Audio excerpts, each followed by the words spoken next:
My girlfriend's so-called male idol, the guy she'd admired for years and who'd been abroad for 3, finally came back. At the welcome back dinner, Gardenia spent the entire time picking food for him, fussing over him, asking if he was cold or tired, as if I, sitting right next to her, were a corpse. The men shot me a provocative glance, then turned to Gardenia and said, "Gardenia, you've always understood me best. Too bad some people just don't know how to cherish what they have." Gardenia was just about to echo him when I flipped the table. Scalding soup splashed all over the cheating pair. Amid the screams, I calmly straightened my cuffs. "If you're this in love, then this pig slop is on the house." With that, I turned around and wrapped an arm around the wealthy heiress standing at the door watching the show, who also happened to be that man's fiancée. "Miss Lee, a dump like this is filthy. How about we go somewhere else and catch up?"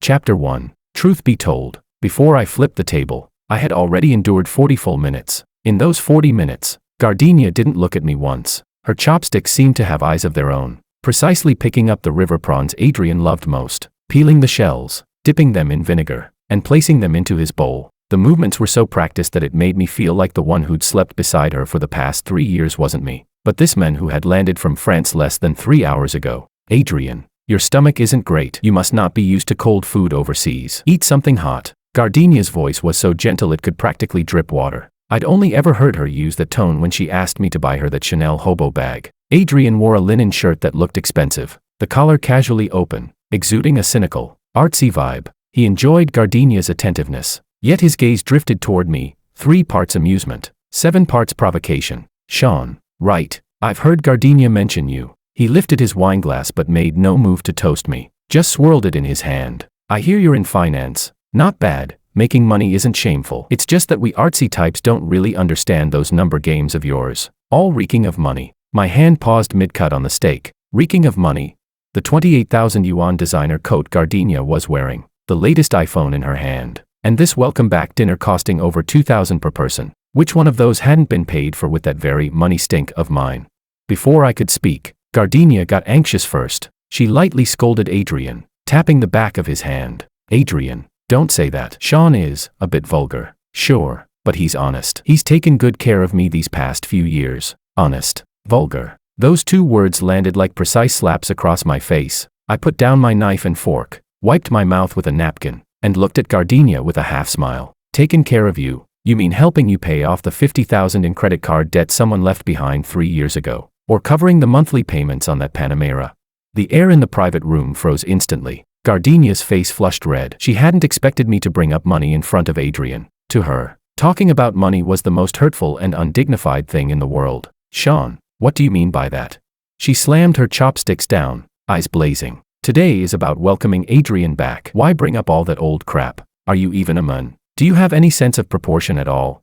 Adrian let out a perfectly timed chuckle. He wrapped an arm around Gardenia's shoulders, like he was soothing a bristling cat, then turned to me, superiority written all over his face. "Gardenia, you really do understand me best. It's just a shame some people don't know how to cherish things, or what romance even is." As he spoke, he picked up the peeled prawn and brought it toward Gardenia's mouth. "Come on, Gardenia, don't be mad. Open up." Gardenia lowered her head shyly, ready to take the prawn. At that moment, the string in my mind called reason snapped. I stood up, both hands gripping the edge of the marble tabletop. My muscles tightened. I put in force. Crash.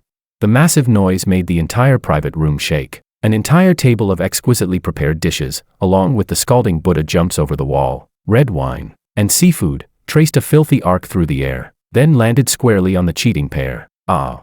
Gardenia let out a shrill scream. The peeled prawn never made it into her mouth. Instead, that basin of hot soup gave her 28,000 yuan coat a free dye spa. Adrian had it even worse. A whole plate of abalone sauce was dumped onto the hairstyle he was so proud of, flowing down his so-called artist shirt, leaving him as miserable as a drowned rat. The private room door was pushed open by the commotion. A waiter and several onlooking guests stood at the entrance, staring in shock. Among them stood a woman wearing a black, custom-tailored high-fashion suit dress. Her arms were crossed, her expression cold, yet the corner of her lips carried a faint trace of amusement. Elisa Lee, the eldest daughter of the Lee group, and Adrian's fiancée in name. What a small world. Amid the screams and curses, I unhurriedly straightened my cuffs, flicking off dust that didn't even exist. I didn't spare the 2 people on the floor a single glance. My voice was calm, as if I were discussing the weather. "Since you're so deeply in love, this meal of pig feed is my treat. Sean, you're insane. I'm calling the police." You psycho.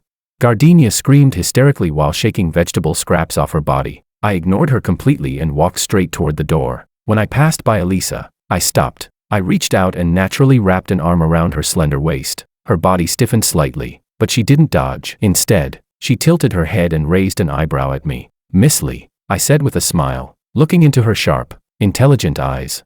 A dump like this is far too filthy. How about we go somewhere else and catch up? Elisa glanced at the fiancé inside who was still jumping and raging, a mocking curve appearing at her lips. She smoothly hooked her arm through mine, her voice cool and pleasant. Sure, I wasn't full anyway. Your treat.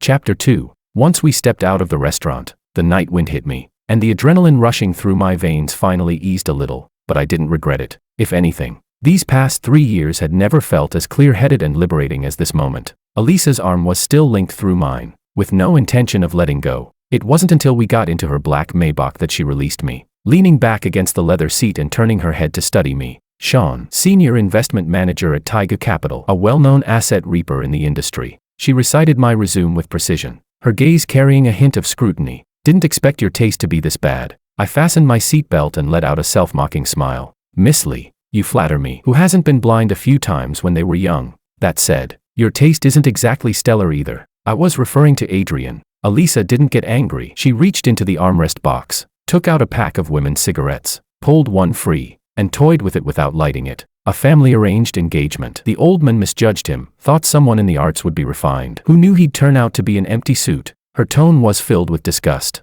You did well flipping that table. I've wanted to do that for a long time, but it wasn't convenient for me. So you didn't push me away because you wanted to use me as your gun? I asked. Mutual benefit. Elisa turned to face me directly. You need to get rid of that leech of an ex-girlfriend. I need a reason to call off the engagement. Making a scene today works in both our favor. A smart woman. Talking to smart people saves energy. Where to? She asked. We didn't get to eat. I'm actually hungry. Do you mind street food? Miss Lee.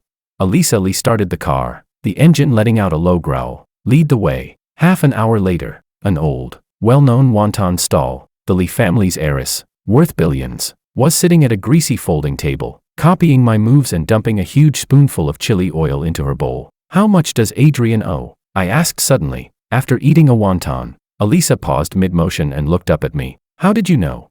The shirt he wore at dinner, it's a current season piece from brand C, but the cuffs are worn, second-hand. The Richard Mille on his wrist, the sheen's off, a fake. And most importantly, I put down my spoon. The way he looks at Gardenia isn't the way you look at someone you love. It's the way you look at a fat sheep waiting to be slaughtered. Elisa laughed, this time, genuinely. Manager Sean really does have sharp eyes. He racked up gambling debts in France. Loan sharks followed him back home. This trip back was to grab a payout and run. Or marry into the Lee family and have you fill the hole. I finished for her. 30 million. Elisa raised 3 fingers. He thinks I don't know. Gardenia doesn't have that kind of money. I said coldly. She doesn't, but you do. Elisa replied with a half smile. She has your secondary credit card. The car's loan is under your payments. The apartment is yours. Sean, these past 3 years, you've been keeping a canary. I took out my phone and opened my banking app. Tapped a few times. Freeze the secondary card. Stop all automatic payments. Elisa watched me and whistled softly. Ruthless. But the apartment's tricky,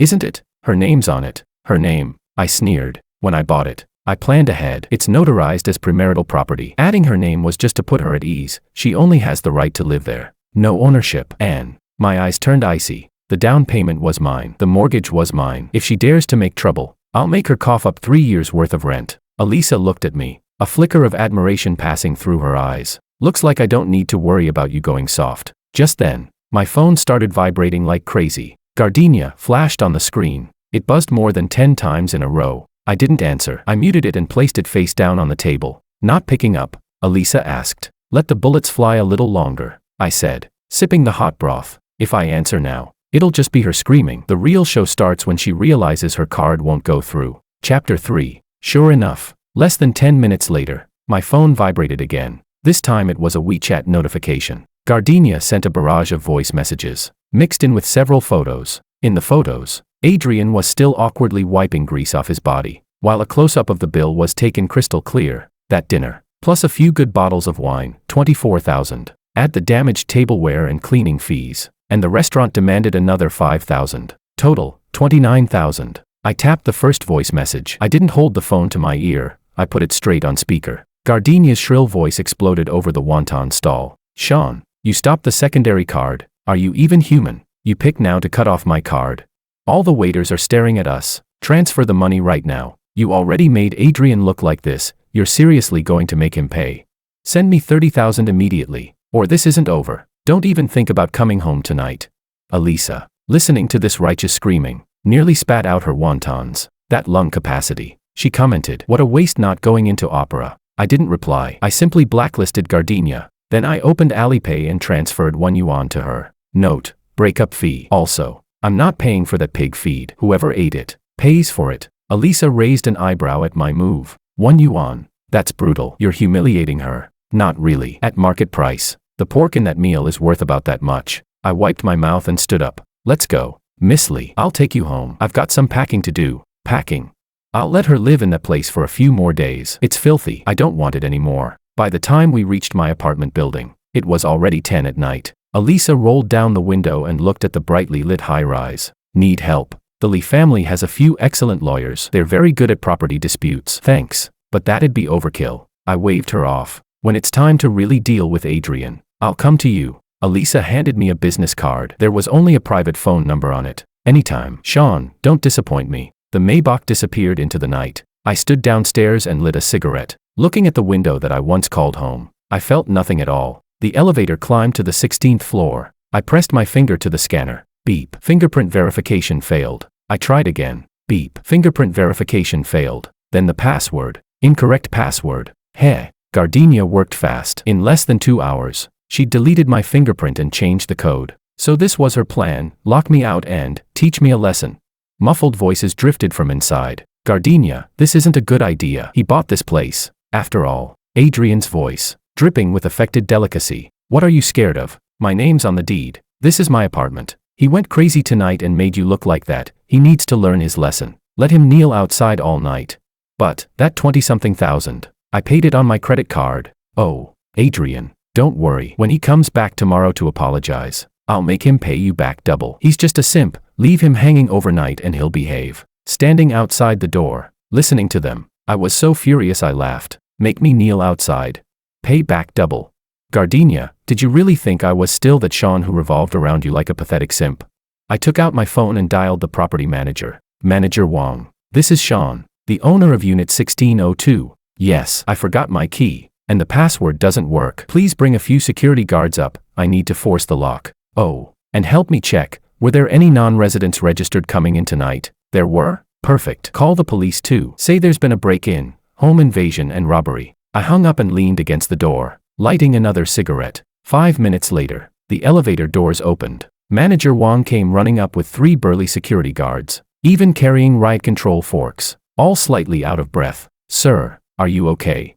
I'm fine. The people inside might not be. I pointed at the door. Break it. Manager Wong hesitated. Ah, this door's pretty expensive. I'll pay. Replace it with a new one. Got it. Do it.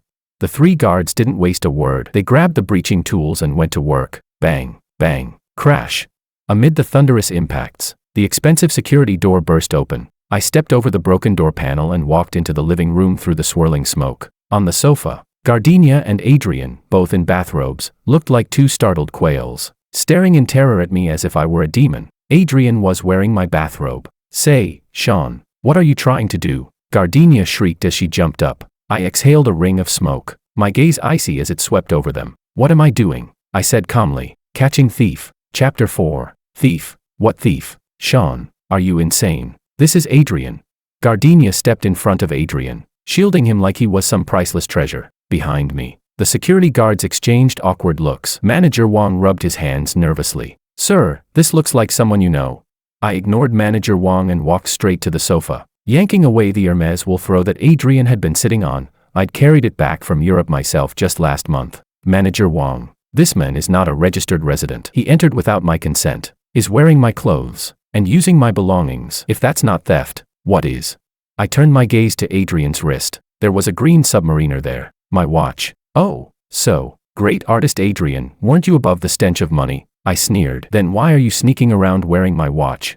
Adrian's face went pale. He instinctively tried to hide his hand behind his back, then forced himself to calm down. Sean, don't slander me. This Gardenia let me wear it for fun. It's just a crappy watch anyway, who'd care about it? If you don't care, then take it off. I stepped forward, staring him down, intimidated by my presence. Adrian stumbled back 2 steps and collapsed onto the sofa. Sean, that's enough. Gardenia rushed over and shoved me, but I didn't budge an inch. I told him to wear it. You've got so many watches, what's wrong with letting Adrian wear one? Why are you so petty?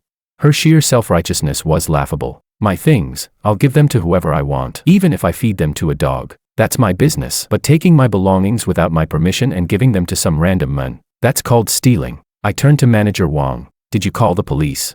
Before he could answer, Gardenia shrieked. No police. Sean, if you call the police, I'll kill myself. Be my guest. I looked at her coldly. Jump from here. 18 floors, it should be a pretty ugly splatter. Just try not to damage the landscaping. Makes things hard for property management. Gardenia froze. She had never seen me like this before. The slightest frown from her would have had me worrying for half the day. Now I was telling her to go die, and she didn't know how to react. Sean, how did you become like this? Her eyes reddened, tears welling up. That trick used to work every single time. Unfortunately for her, I was immune now. Cut it out, I said, pointing at the door. Now, immediately. Take your trash and get out. You're kicking me out. This is my apartment. Gardenia shouted in disbelief. Your apartment? I laughed and pulled out my phone, bringing up photos of the notarized agreement. Look carefully. I paid the down payment. I pay the mortgage. Your name's on it. Sure, but it's just decorative. If I take this to court for asset division, how much do you think you'll get? Debt. Maybe half of that. And one more thing, I added, gesturing around the room. All the furniture and appliances were bought by me. I've got every receipt. If you refuse to leave, I'll report Adrian for home invasion and theft. The amount involved is more than enough to put him behind bars for a few years. At the word prison, Adrian completely panicked. He might be a con artist, but he was terrified of the police. He hurriedly took off the watch and placed it on the coffee table, tugging at Gardenia's sleeve. Gardenia, maybe we should leave first. Leave? Go where? Where are we supposed to stay tonight? Gardenia made one last attempt to struggle. That's your problem. I sat down in the armchair, crossed my legs. You have 5 minutes. If you're still within my line of sight after that, I won't just call the police, I'll call the media too. An artist freshly back from overseas getting arrested for home invasion and theft. Sounds like a pretty explosive headline, don't you think? This move struck Adrian right in his weak spot. He still needed to rely on his artist persona to scam money. He absolutely could not afford this kind of scandal. Gardenia, let's go, now. Adrian no longer cared about keeping up appearances. He grabbed Gardenia and dragged her toward the door. Gardenia stumbled as she was pulled along. She turned her head to look at me, her eyes filled with resentment and unwillingness. Sean, you'll regret this, what you did to me today. Even if you kneel down and beg me in the future, I'll never forgive you.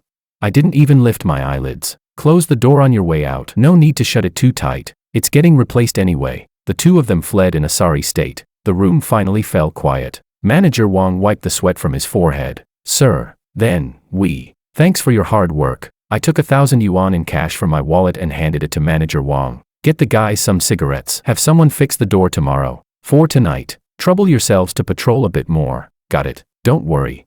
The security guards left. I looked at the now empty living room. The watch on the coffee table, still carrying Adrian's body heat, made me feel sick. I picked up the watch, walked to the balcony, and flicked my wrist. A green arc streaked across the night sky and disappeared into the bushes below. Anything that's been dirted, I never keep. Chapter 5. Early the next morning, I went to the office. The moment I stepped into my workspace, my assistant Danny leaned over with a face full of gossip. Sean, is it true you flipped a table at Orange Restaurant last night, and even left with the Lee family's eldest daughter? The whole circle's going crazy.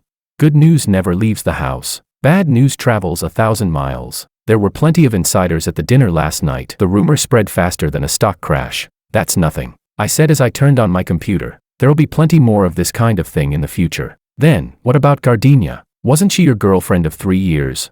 Ex-girlfriend, I corrected calmly. And from now on, anyone who mentions that name in front of me gets half their bonus docked. Danny immediately mimed zipping her mouth shut. I got to work. The first thing on my agenda, asset liquidation. I pulled up every statement from the secondary cards Gardenia had used and printed them into a thick stack. Bags, clothes, cosmetic treatments, even gifts she'd bought for Adrian, all paid for with my money. Total, 1.48 million. That didn't even include the mortgage or the car loan. I was in the middle of crunching numbers when the front desk called. Manager Sean, there's a woman named Gardenia downstairs looking for you. She says it's urgent and is making a scene in the lobby. Heh, she moved fast. Let her up. 5 minutes later, Gardenia burst into my office. She'd changed clothes, no longer wearing last night's filthy coat, but her face was haggard. Dark circles heavy under her eyes. Clearly, life hadn't been easy for her after leaving my place last night. Sean, where did you take my car?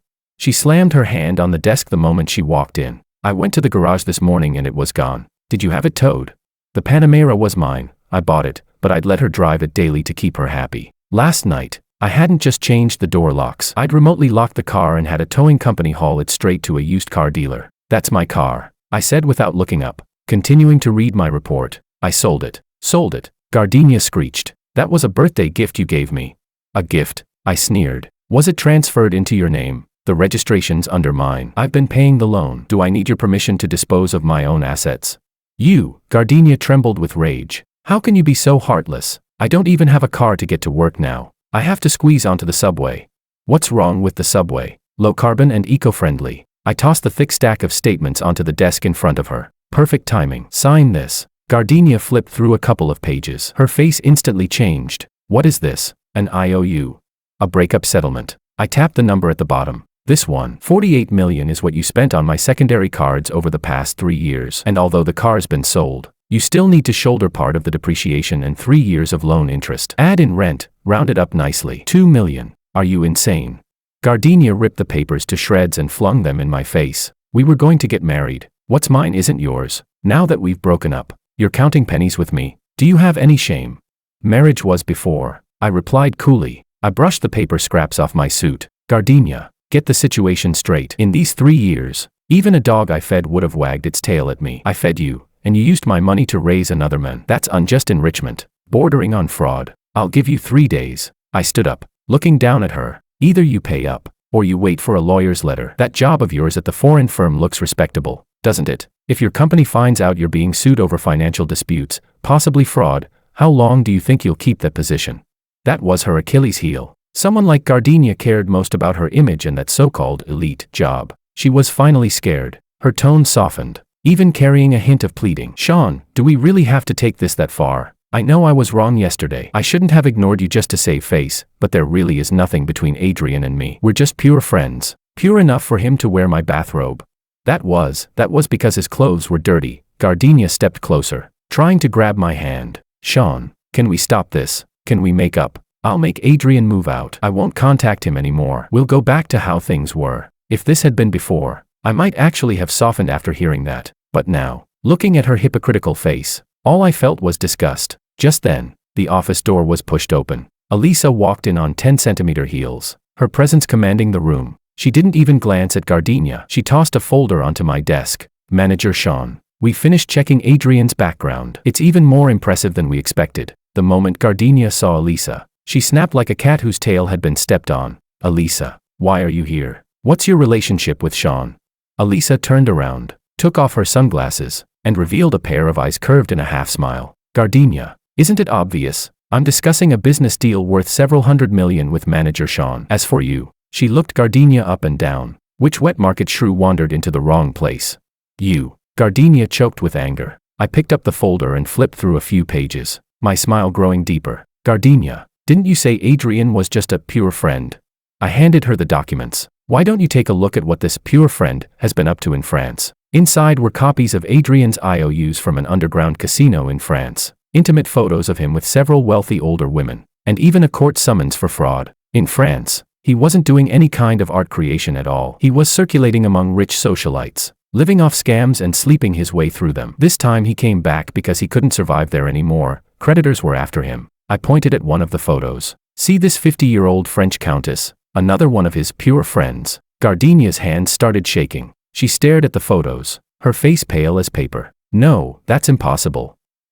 Adrian said he'd held exhibitions at the Louvre. Exhibitions? Elisa snorted. That was him renting a basement with his own money, putting up a few paintings bought from street stalls, and taking staged photos to fool idiots like you. Gardenia's worldview collapsed. The artist boyfriend she'd always been so proud of turned out to be nothing more than a complete fraud and a male prostitute. Now you can get out. I dismissed her coldly. Go back and tell Adrian the Lee family's legal team is already on the way. His days in this country are numbered. Gardenia walked out of the office like a lost soul. She didn't even spare a glance at the shredded settlement papers on the floor. Chapter 6. After Gardenia left, only Elisa and I remained in the office. Thanks, I said, lifting the file in my hand toward Elisa. This came at the perfect time. Not just to help you, Elisa replied as she took a seat across from me. That idiot Adrian actually ran to the Lee residence this morning and asked my grandfather for money, claiming he wanted to hold an art exhibition. In reality, he was trying to plug the hole he dug overseas. And did the old man give it to him?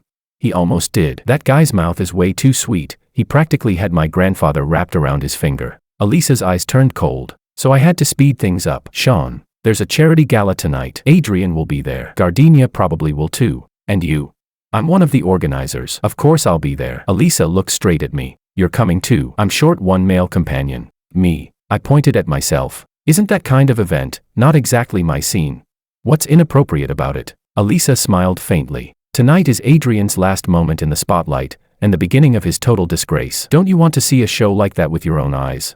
I laughed. All right, I'm in. 7 o'clock that evening. H City's most exclusive private club, perfume and jewels, champagne and shadows. Wearing a bespoke suit Elisa had arranged for, I walked into the banquet hall arm in arm with the most dazzling heiress of the Lee family. The moment we entered, I saw Adrian. I had to admit, he had his ways. He'd already coaxed Gardenia back this quickly. Dressed in a white suit, looking every bit the gentleman, he stood among a group of elites, eloquently expounding on his so-called artistic philosophy. Gardenia clung to his arm. Though her expression was a little stiff, she still forced a smile, basking in the gazes around her. It seemed that File hadn't completely shattered her illusions. Or perhaps she simply refused to admit she'd been blind, clinging desperately to self-deception. Look, isn't that Miss Lee? Who's the man next to her? He's handsome, never seen him before. Isn't Adrian her fiancé? Why is he with that woman named Gardenia instead? The murmurs around us grew louder. Adrian noticed us too. His expression stiffened for a split second, but he quickly recovered his fake smile and walked over with a wineglass in hand. Elisa, you're here. He completely ignored me and gazed at Elisa with feigned affection. I've been waiting for you. There's an auction tonight. I have a painting up for bidding. All for charity. Elisa Lee looked at him coolly. Oh, you're painting? From that Louvre basement series of yours? Adrian's smile froze on his face. Standing beside him, Gardenia stared at me, linking arms with Elisa, jealousy practically spilling from her eyes. Sean, you really climbed the ladder fast, she said sarcastically. So quick to become someone's kept man. Miss Lee, you should be careful, this guy's a freeloader. He used to live off me too. Smack. A crisp slap cut her off mid-sentence. The entire hall fell dead silent. The one who struck her wasn't me, it was Elisa. She calmly flexed her wrist, her gaze sharp as a blade. Gardenia, you can eat nonsense, but you can't talk nonsense. Sean is my partner, and the most important guest here tonight. And who do you think you are, to run your mouth in a place like this? Gardenia clutched her face, staring at Elisa in disbelief. Why you hit me. So what if I did? Elisa sneered. This is the Lee family's venue. Security, throw these two out. They don't have invitations and snuck in. Wait. Adrian panicked. Elisa, don't do this. I'm your fiancé, and I do have an invitation. Fiancé. Elisa cut him off coldly. Not anymore. As of this moment, she stepped onto the stage, took the microphone, and faced the guests. Everyone, I'd like to take this opportunity to announce something. The marriage alliance between the Lee family and the Sun family is hereby cancelled, effective immediately, because the Lee family does not take in trash, especially the kind that racks up massive debts overseas and lives off scamming women. The large screen suddenly lit up. What played was surveillance footage of Adrian's son in a French casino, along with records of his various transactions with wealthy women. There was even an audio clip, Adrian bragging to a friend on the phone. I'm going back just to lock down that idiot Elisa. Once I skim the Lee family's money, I'll head back to France and live it up. The hall erupted. Every gaze turned toward Adrian, the look people reserve for garbage. Adrian collapsed to the floor, his face ashen. Gardenia stared blankly at the screen. This time, she could no longer deceive herself. She turned to Adrian and lunged at him like a madwoman. Adrian, you lied to me. Didn't you say you loved me? Didn't you say you were going to marry me? Give me back my money. Give it back. The two of them clawed at each other, fighting like rabid dogs. Security rushed in and dragged them out like dead weight. I stood beneath the stage, watching it all, feeling nothing but calm. Elisa Lee stepped down and came to my side, handing me a glass of champagne. Feel good? She asked. I took the glass and clinked it against hers. Very. But the real show is only just beginning. Oh. Adrian's creditors will be in the country tomorrow. I've also frozen Gardenia's credit cards. What comes next? I took a sip of champagne and looked at Elisa. Is the real hell? Then I added. Though, Miss Lee, Tonight's performance cost you quite a bit. Publicly calling off an engagement like that, not great for your reputation, is it? Reputation. Elisa laughed, a hint of cunning in her smile. As long as I get rid of trash, who cares about reputation? Besides, she leaned in close, her breath warm and fragrant. With such an outstanding new partner like Manager Sean standing in front of me, who's going to remember that garbage ex at all? Chapter 7. Over the next month, H-City staged a spectacular dog-eat-dog farce. Adrian was chased all over town by creditors and was eventually placed under formal police investigation for fraud. Gardenia was also taken in for questioning on suspicion of harboring and assisting fraud. Although she was ultimately released due to lack of direct knowledge, her job was gone for good. Foreign firms value reputation above all else. Once a scandal like that breaks, termination is immediate, with industry-wide notification. She no longer had the nerve to come asking me for money, because for that $48 million, I had already entrusted a lawyer to file a lawsuit. The court froze the small amount of savings under her name. After her parents found out, they came to my company to make a scene. Security threw them out, and I had them detained for several days for disrupting office operations. I heard that Gardenia now works the night shift at a convenience store, and still has to endure harassment from Adrian's creditors on a daily basis. As for Elisa and me, what started as an act quietly turned real, becoming an open secret within our circle. At first, the Lee family patriarch had strong objections to me, a poor kid with no background whatsoever. But after I helped Lee Group resolve a thorny merger case and pushed their stock up 3 points, the old man's attitude toward me changed completely. "Sean," he said, "come over for dinner this weekend. Elisa's grandmother is making soup." That was acceptance. That weekend, I drove the new Maybach Elisa had given me, taking her to the Lee family's old residence. We stopped at an intersection, red light. Absent-mindedly, I glanced out the window. By the roadside, Gardenia was squatting in her convenience store uniform, eating a boxed meal. She had lost a lot of weight. Her hair was dull and yellowed. There was no trace left of the polished white-collar woman she once was. A drunk passerby bumped into her, knocking the box from her hands and spilling the food onto the ground. She didn't explode. She didn't scream. She simply crouched down, picked up the scattered grains of rice, and stuffed them into her mouth. That pig feed she once wouldn't even look at was now keeping her alive. As if sensing something, she looked up in this direction. Through the darkened car window, she probably couldn't see me, but I could see the emptiness and numbness in her eyes. The light turned green. I pressed the accelerator, and the car glided smoothly down the street. "What are you looking at?" Elisa asked from the passenger seat. "Nothing." I kept my eyes on the road and tightened my grip on her hand. "Just saw a passerby. By the way," she added, "what do you want to eat tonight?" "Let's eat at home. I learned a new dish. I'll cook it for you." "All right," she smiled. Chef Sean. Outside the window, the city's neon lights streamed backward. All the ugly past had finally been left far behind. The road ahead was radiant with light.